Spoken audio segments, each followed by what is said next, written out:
শুনছিলাম শিরোনামগুলো, আলোচনায় যুক্ত হতে পারেন আপনিও। স্ক্রিনে দেখানোর নাম্বারে আমরা চলে যাচ্ছি আলোচনায়। আমাদের সঙ্গে রয়েছেন আসিফ আহমেদ রাতুল। আমরা যেমনটা বলছিলাম, তৃতীয় দিন বাংলাদেশ দল সিলেট টেস্টে ঠিক বলাই যায় ভালো অবস্থানে আছে, ধীরে ধীরে বড় হচ্ছে টাইগারদের লিড। 249 রান কিভাবে আসলে বিশ্লেষণ করবেন? প্রথমত বাংলাদেশ এখন যে অবস্থায় আছে, যে এখনো ভালো অবস্থায় বলবো অবশ্যই, কিন্তু আমরা যদি হিসাব করি এরপরে কিন্তু আরেকটা ব্যাটসম্যান আছে, রেকগনাইজ ব্যাটসম্যান মিরাজ। জি। তো এই পার্টনারশিপটাকে আরও 60 to 70 রানস করতে হবে যদি একটা সেভার সাইডে যদি যেতে হয়, কারণ এই টেস্টার ড্রর দিকে আমরা যদি প্র্যাকটিক্যালি হিসাব করি ড্র হবে না, এটা উইন আর লসের দিকে যাবে। তো উইকেটটা যত প্রথম দিকে যেরকম গ্রাস ছিল, তো ডে বাই ডে গ্রাস কাট হয়, এভরিডে শেষ হওয়ার পরে গ্রাস কাট হয়। তো একটা স্পোর্টিং উইকেট যত সময় যায় তত ফ্ল্যাটার হয়, তো উইকেট কিন্তু এখন ভালো হচ্ছে। তো আমার পার্সোনালি অবজারভেশন, আমাদের 350 যদি আমরা টার্গেট দিই তাহলে আমরা কমফোর্টেবলি উইন করবো ম্যাচটা। জি, প্রথম টেস্টে ঢাকায় যেমনটা বলেছিলেন যে 300 রান হলে বাংলাদেশ বলছিল যে চ্যালেঞ্জিং পাকিস্তানের জন্য। এই টেস্টে আপনি বলছেন যে আরো 50টা রান বেশি, সময়ের কারণে সেটা নিশ্চয়ই বলছেন, যেহেতু আরো 2টা দিন বাকি রয়েছে। না, এখানে আরেকটা ফ্যাক্ট আছে, অবশ্যই এটা ঠিক আছে, বাট ঢাকার উইকেটে যে পরিমাণ টার্ন ছিল উইকেটে, আপনি যদি দেখেন এটা আরো sporting wicket, pacer friendly wicket. Ball আপনার অফ দ্য পিচ খুব কুইক আসতেছে, একটু বাউন্স করতেছে উইকেটে বল, তো স্পিন একটু কম হচ্ছে স্পিনারদের থেকে, বাট আমাদের স্পিনাররা খুব ভালো বল করতেছে। বাট একটা টেস্ট জিততে হলে আপনার you have to take 20 wickets. আপনার টেস্টে একটা যত ভালো ভালো দেশরা যারা ডমিনেট করে আপনি দেখবেন যে বোলিং সাইডটা অনেক স্ট্রং থাকে। তো আমাদের বাংলাদেশের স্বর্ণ দিন চলতেছে, যে গোল্ডেন এরা, যে এরকম পেস ফাউন্ডেশন এর আগে বাংলাদেশে কখনো আসে নাই। তো আমরা বিশ্বাস করি যে এই পেস অ্যাটাক এবং এই বোলিং ইউনিট নিয়ে আমরা অনেক দূর যেতে পারবো ইনশাল্লাহ। আর্লি নাজমুল শান্তর উইকেটটা পড়লো আজকের দিনে, আপনার কি মনে হয়েছে যে শান্তর এই উইকেটটা আর একটু সাবধানী হতে পারতেন যেভাবে তিনি আউট হলেন? এখানে একটু টেকনিক্যালি বিষয় আছে, আমি আমার নিজের চ্যানেলও এবং এর আগেও বলেছি যে আমাদের এশিয়ান উইকেট যারা ব্যাটসম্যানরা আছে তারা আপনি স্ট্রেটের থেকে আমরা মানে বিহাইন্ড দ্য উইকেট খেলা বেশি পছন্দ করি, লাইক ফ্লিক খেলতে বেশি পছন্দ করি। তো স্ট্রেট ব্যাটে খেললে আমার কাছে মনে ছিল যে এটা আরও ইজিলি ও হ্যান্ডেল করতে পারতো, এবং ওটা একটা এত বেশি একটা ভালো বল ছিল না আমার কাছে মনে হয়েছে। যদি স্ট্রেট ব্যাট খেলতো তাহলে আমার কাছে মনে হতো যে ইজিলি সার্ভাইভ করা যেত। আর যেটা আমাদের ম্যাক্সিমাম এশিয়ান ব্যাটসম্যানদের যেটা মেন প্রবলেম থাকে যে হেড ফল্ট করা। আর খুররামের আপনি শান্তর সাথে আরেকটা জিনিস আপনাকে অ্যাড করি, আপনি মমিনুলের উইকেট যদি দেখেন, খুররাম কিন্তু সাইড থেকে এসে আপনার বল বের করে, ইন সুইং লেফটিদের জন্য বের হয়, তো শান্তর বলটা কিন্তু ভিতরে ঢুকেছে। তো স্ট্রেট ব্যাটে খেললে আমার কাছে মনে হয়েছিল সেটা অ্যাপ্রোপ্রিয়েট হতো।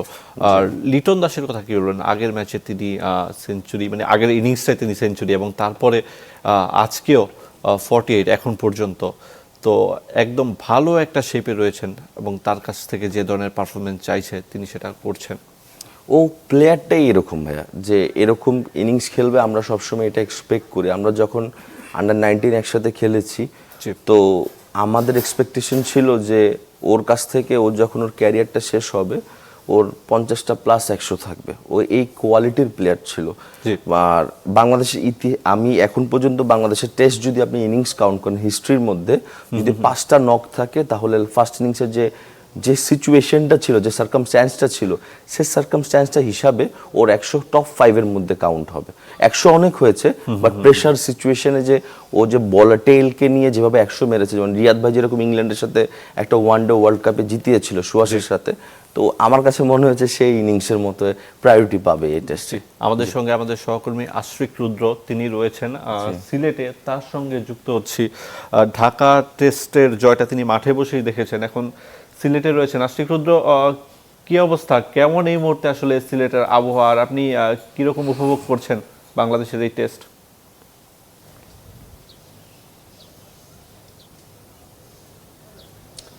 অবশ্যই আরিফ, উপভোগের বিষয়। আমরা মাঠ থেকে উপভোগ করছি, দর্শকরা টেলিভিশনের পর্দায় উপভোগ করছে যে বাংলাদেশ ঢাকা টেস্টে যেভাবে ডমিনেট করেছে, সিলেট টেস্টে বলা যায় যে চালকের আসনে কিন্তু বাংলাদেশই আছে। আপনি জানেন যে ইতোমধ্যে কিন্তু প্রায় 250 রানের লিড নিয়েছে বাংলাদেশ। লিটন দাস এবং মুশফিক দুজনেই কিন্তু এখনও আছেন, টিকে আছেন এবং বাংলাদেশের লিডটা আরও বড় করতে যাচ্ছে যেন পাকিস্তানকে একটা বড় টার্গেট দেয়া যায়। সিলেটের যদি উইকেটের কথা যদি বলি, আমরা এর আগে দেখেছি কয়টা টেস্ট হয়েছে সিলেটে, একমাত্র একটা ম্যাচেই হয়েছে যে 4th ইনিংসে ব্যাট করে জিতেছিল, সেটা জিম্বাবুয়ে গত বছর বাংলাদেশের বিপক্ষে। তাও সেটা খুব বড় কোনো টার্গেট না, 174 রানের টার্গেট, আমি যদি ভুল না করে থাকি 174 রানের টার্গেট ছিল। সেই টার্গেট কিন্তু জিম্বাবুয়ে পূর্ণ করে তারা কিন্তু তারা ম্যাচটা জিতেছিল। এছাড়া যতগুলো ম্যাচ হয়েছে 4th ইনিংসে ব্যাট করে জেতার কিন্তু রেকর্ড সিলেটে খুব একটা নেই। সেক্ষেত্রে বলা যেতেই পারে বাংলাদেশ যদি পাকিস্তানকে একটা বড় টার্গেট দিতে পারে। এখন পর্যন্ত ম্যাচ যেভাবে যাচ্ছে এবং এখনও কিন্তু উইকেট মনে হচ্ছে যে ব্যাটিংয়ের জন্য খুব কঠিন কোনো কিছু না। বোলাররা যে খুব বেশি সুবিধা পাচ্ছে উইকেট থেকে তেমনটাও না, কারণ পাকিস্তানের যে পেস অ্যাটাক আছে তাদের গতি কিন্তু 130-35-এর মধ্যে, যেটা বাংলাদেশের তুলনায় অনেক কম বলা যায়। সেক্ষেত্রে আসলে বাংলাদেশি ব্যাটারদের যে খুব বিপদে ফেলতে পারছেন তেমনটা না। প্রথম সেশনে মাত্র একটা উইকেটে গেছে নাজমুল হোসেন শান্তর।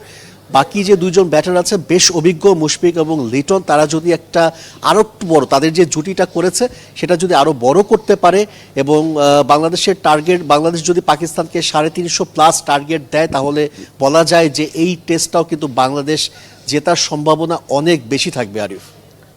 প্রথম ইনিংসে আমরা যেমনটা দেখেছি বাংলাদেশের ক্ষেত্রে, বাংলাদেশের পেসাররা তারা 7টা উইকেট নিয়েছেন, নাহিদ রানা তাসকিনরা মিলে।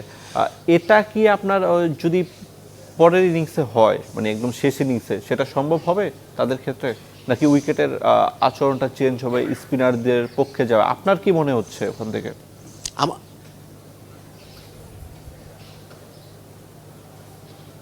আপনি যদি একটু পেছনে খেয়াল করে দেখেন যে বিশেষ করে আমি যদি নাহিদ রানার কথা বলি, নাহিদ রানা তার ছোট ক্যারিয়ারে বেশিরভাগ সময় দেখা গেছে যে সেকেন্ড ইনিংসে তিনি বেটার বোলিং করেছে, সেটা রাওয়ালপিন্ডিতে হোক, সেটা মিরপুরে হোক, কিংবা আমরা প্রত্যাশা করছি যে সিলেটেও তিনি সেই ধারাবাহিকতাটা ধরে রাখবেন।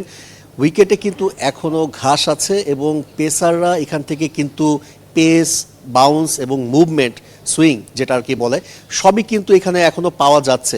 হ্যাঁ, এখানে পাকিস্তানি পেসারদের তাদের গতিটা বেশ কম, এই কারণে হয়তোবা খুব একটা এফেক্টিভ মনে হচ্ছে না। তবে আমার কাছে যেটা মনে হয় পিচের আচরণ দেখে, যে বাংলাদেশি যে পেসাররা যেটা আছেন, সেটা শুরুর দিকে যদি শরীফুল তিনি সুইং পান, তাসকিন খুব নিয়ন্ত্রণ রেখে বল করছে, নাহিদ রানার গতি, সব কিছু মিলিয়ে যে পেসের ভ্যারিয়েশনটা আছে সেটা কিন্তু পাকিস্তানের জন্য একটা বড় একটা বলা যায় যে সমস্যা তৈরি করবেই। এবং বাংলাদেশের যদি দেখা যায় যে বাংলা 350+ টার্গেট যদি দিয়ে দেয়, সেটা পাকিস্তানে বলা যায় যে সাইকোলজিক্যালি বাংলাদেশ একটু এগিয়ে থাকবে এবং পাকিস্তানের এত বড় টার্গেট তাড়া করার জেতার রেকর্ডটা আমার কাছে মনে হয় না যে তাদের, যদি সাম্প্রতিক সময়ের টেস্টগুলো দেখেন, খুব একটা কিন্তু ভালো না। সেক্ষেত্রে বলা যায় যে বাংলাদেশের কিন্তু এই টেস্ট জেতার সম্ভাবনা বেশি। এবং ওয়েদারের কথা যেটা বলছিলেন সিলেটের, আমরা দেখেছি যে প্রতিদিনই হয়তোবা মেঘলা ওয়েদার থাকছে, কিন্তু এখন পর্যন্ত কিন্তু বৃষ্টির কোনো আমরা চোখে পড়েনি, শুধুমাত্র ম্যাচের আগের দিন ছাড়া।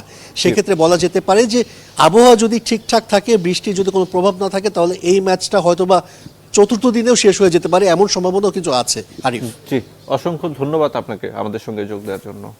সহকর্মী আশফিক রুদ্র জানাচ্ছিলেন সিলেট থেকে। নাহিদ রানা তার কথা বলছিলেন, বাবরের উইকেটটা তিনি নিচ্ছেন। কয়েকটা ইনিংসেই নাহিদ রানার কাছে পরাস্ত। কেমন লাগে এই যে এই ব্যাটেলটা? লাস্ট যা টেস্টে পাকিস্তানেও যে দুটো টেস্ট হয়েছিল, এখন যে টেস্ট হয়েছে, তো লাস্ট 5 ইনিংস হিসাব করে নাহিদ রানার বলে আউট হয়েছে, if I am not wrong. But এখানে কি একটা ক্রিকেট খেলা, একটা স্পোর্টস যদি আপনি হিসাব করেন, একটা ম্যাচ যদি হিসাব করেন, মুভির স্ক্রিপ্টের মতো। আচ্ছা, যে আপনার পুরো মুভিটা যদি ভালো না হয় তাহলে কিন্তু সুপারহিট হয় না। তো আমাদের কিন্তু বলার নাহিদ রানা কিন্তু সুপারস্টার, ও 5 উইকেট পাচ্ছে, but back N the yard আপনার কিন্তু প্রত্যেকটা স্পেলের হিসাব করতে হবে। আমরা যে ঢাকা টেস্টে যে ম্যাচটা জিতেছি, তাসকিনের আপনার উইকেটটা, সালমান আলীর আগার যে উইকেটটা নিয়েছে, তাইজুল যে উইকেটটা নিয়েছে, ম্যাচের স্ক্রিপ্টটা কিন্তু ডিফারেন্ট হতো। 268 যদি ওই দুইটা উইকেট যদি আমরা যদি সাথে সাথে থার্ড সেশনে যদি প্রথমে যদি না পেতাম, নাহিদ রানা তারপরে এসে টেলকে একদম শোয়া ফেলাইছে। বাট আপনি যদি ফার্স্ট ইনিংসে হিসাব করেন, প্রথম 2টা উইকেট তাসকিন নতুন বলে বের করেছে, তো breakthrough, Taijul breakthrough দিচ্ছে, মিরাজ ব্রেক থ্রু দিচ্ছে। অ্যাজ আ কমপ্লিট ইউনিট হিসাবে বাংলাদেশ, আপনি যদি সাপোর্টিং স্টাফ দেখেন, সব কিছু দেখেন, নাহিদ রানাকে ভালো করার জন্য যে সাপোর্টটা দরকার, তাসকিন ইকোনমিকলি ভালো করতেছে, স্পিনাররা ভালো করতেছে, তো ওই সাপোর্টটা পাচ্ছে এবং নাহিদ রানা ফিনিশিং টাচটা দিচ্ছে। এবং উই আর ভেরি লাকি যে আমরা এতদিন পরে একটা কন্টিনিউয়াসলি 145+ বলার পেয়েছি। কারণ আমি পার্সোনালিভাবে ক্রিকেট প্লেয়ার ছিলাম, 135 আর 140+, এটা ডিফারেন্ট স্টোরি ব্যাটসম্যান হিসেবে ফেস করা। তো উই আর ভেরি লাকি যে নাহিদ রানার মতো আমরা একটা এক্সপ্রেস পেস বলার পেয়েছি। বাট ওকে টেক কেয়ার করতে হবে, নার্সিং করতে হবে, ও যেন লং লাস্টিং হয়। ইনফ্যাক্ট আপনার কথা প্রসঙ্গ ধরে বলি, তামিম ইকবাল বলতেন যে এই যে 4-5 যে গতির ডিফারেন্স, এটাই মধ্যে হয় অনেক বেশি পার্থক্য করে না খেলার ক্ষেত্রে। 1 মিটারও অনেক পার্থক্য। যদি 145 এর উপরে আবার যদি যান, যদি 146, ওইটার ডিফারেন্সটাও অনেক বেশি। 3-4 তো ডিফারেন্স আছেই, 1 অনেক ডিফারেন্স। তো 40 পরেই যে পেসটা হয় তখনই তাকে ফাস্টেস্ট বোলার বলা হয়। তো বিষয়টা হচ্ছিল এই জায়গায়। এবং সেখান থেকে নাহিদ রানা কন্টিনিউয়াসলি যে গতিতে বল করেন, ইনজুরির ঝুঁকিটা কি থেকে যায় এই ধরনের বল আসলে টেস্টে এভাবে করে যাওয়া? প্রত্যেকটা ফাস্ট বোলারই ইনজুরি পিরিয়ড আসে ভাইয়া, সে যে যত বড়ই লেজেন্ড বোলার হোক, যারা নাম ওয়াসিম আকরাম থেকে ওয়াকার ইউনুস থেকে আপনি মেঘরা বলেন, সবারই ইনজুরি পিরিয়ড আসে। সেক্ষেত্রে নাহিদ রানাদের কি করা উচিত? মানে এভাবেই খেলবে নাকি হচ্ছে বোলিং এর গতি কমাবে ক্ষেত্র বিশেষে এই ধরনের কোনো সুযোগ? বোলিং এর গতি কমানোর বিষয় না, ও টেক কেয়ার নিতে হবে, রিহ্যাব ভালো মতো করতে হবে।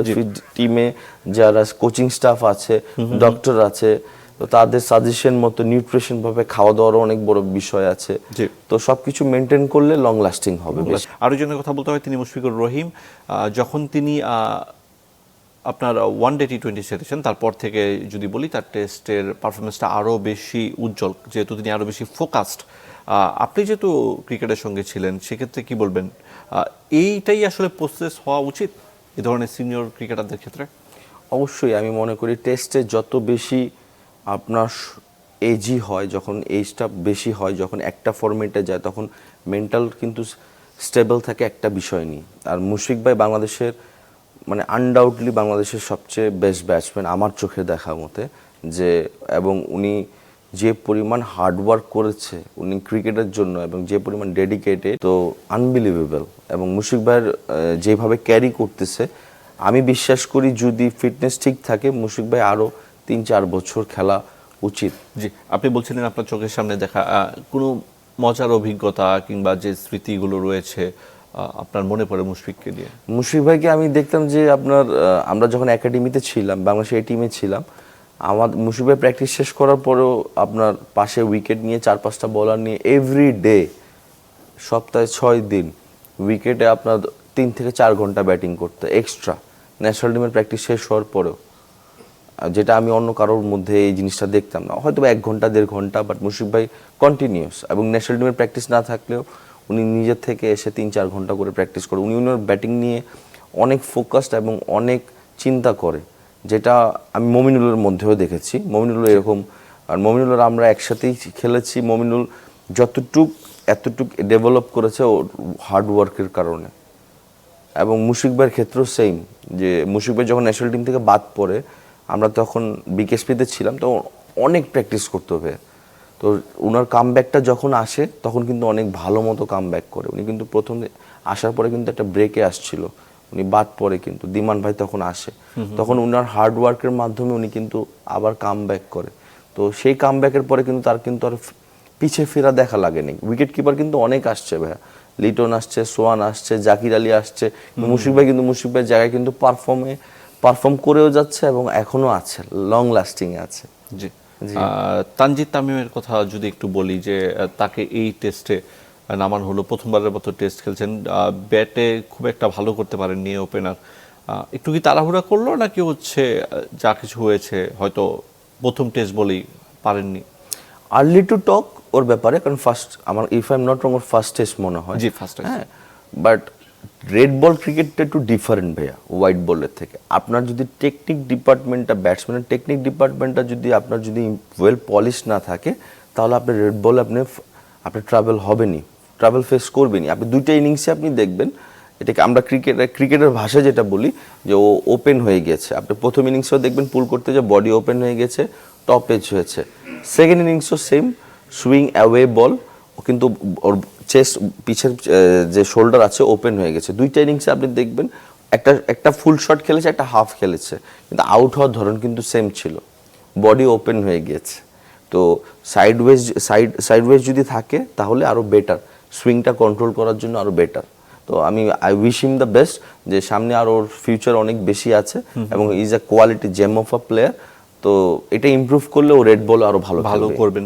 কিন্তু সামনে যেহেতু বিশ্বকাপ রয়েছে, ওয়ানডে বিশ্বকাপ রয়েছে, তার আগে কি তাকে এই ফরম্যাটটা ফোকাস করানো উচিত হবে? আপনার কি মনে হচ্ছে, নাকি তিনি ওই সাদা বলের ক্রিকেটটাই খেলুক?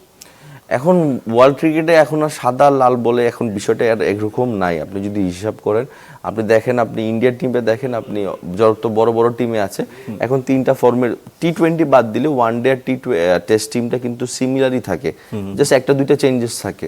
তো টেকনিক সাউন্ডটা ইমপ্রুভ করলে ওর জন্য বেটার, আমি ওর ভালোর জন্যই বললাম। আর ওয়ানডে যদি আপনি স্কোয়াড হিসাব করেন, ওর বিকল্প তো এখন বাংলাদেশে কেউ নাই এবং ও খুব ভালো ফর্মে আছে, is all men leading opener. But একটা জিনিস আমার কাছে মনে হয়, বাংলাদেশে একটা জিনিসে খুবই ট্রাভেল ফেস করতেছে, যে বাংলাদেশ আফটার তামিম ভাইও যখন ছিল তার সাথে কিন্তু কন্টিনিউয়াস পারফর্ম করা ওপেনার যদি ছিল না, একই সাথে দুইজন যদি থাকতো ওপেনার, যে পুরোপুরি সেটেলড, এই জায়গাটার কথা বলছেন, যে একজনের ঘাটতি সব সময় থাকে। আর এখন তো দুজনের ঘাটতি। আপনি যদি হিসাব করেন, এখন তামিম ভাই যাওয়ার পরে কিন্তু আপনি যদি হিসাব করেন, আফটার তামিম ইকবাল রিটায়ারমেন্ট একটা 100 আসছে, সেটা সাদমান করেছে। যদি আপনি হিসাব করেন তামিম ইকবাল রিটায়ার্ড করার পরে, তো আমাদের একটু সময় লাগবে, but we need to find both opener, যে যারা তামিম ইকবালের মতো সার্ভিস দিবে, আরও বেটার দিবে। তামিম ভাই যে কোয়ালিটির প্লেয়ার ছিল, আমি বিশ্বাস করি আরও অ্যাভারেজ তার 5-6 বেশি থাকা উচিত ছিল, এবং এটা উনি অনেক টকশোতেও বলেছে। তো আমিও বিশ্বাস করি সেরকম। বাট তামিম ভাইয়ের মতো যদি আমরা যদি দুইটা ওপেনার পাই আমাদের টেস্টে, তামিম ভাই কিন্তু আপনি যদি হিসাব করেন প্রত্যেকটা টেস্টে কিন্তু নতুন বলটাকে কিন্তু উনি সার্ভাইভ করে, কিন্তু যেদিন উনি রান করতো উনি কিন্তু বড় রান করতো। তো আমার কাছে মনে হয় যে তামিম ভাইয়ের মতো যাওয়ার পরে আমরা স্টেবল ওপেনার পাচ্ছি না রেড বল ক্রিকেটে। আপনি যদি হোয়াইট বলও হিসাব করেন কিন্তু একটা পাচ্ছি, কিন্তু তো আমাদের কিন্তু ব্যাকআপ যদি ওপেনার যদি ঠিক থাকে, আমাদের টিমের মধ্যে এখন যদি ল্যাকিংস হিসাব করেন বোথ ওপেনার। জি, অসংখ্য ধন্যবাদ আমাদেরকে সময় দেওয়ার জন্য। আমরা আশা করব যে বাংলাদেশ দল সিলেট টেস্টে তাদের লিডটা আরও বড় করবে এবং পাকিস্তানকে চ্যালেঞ্জ ছুড়ে দিবে। আজকের মতো শেষ করছি। Clemon beyond the gallery.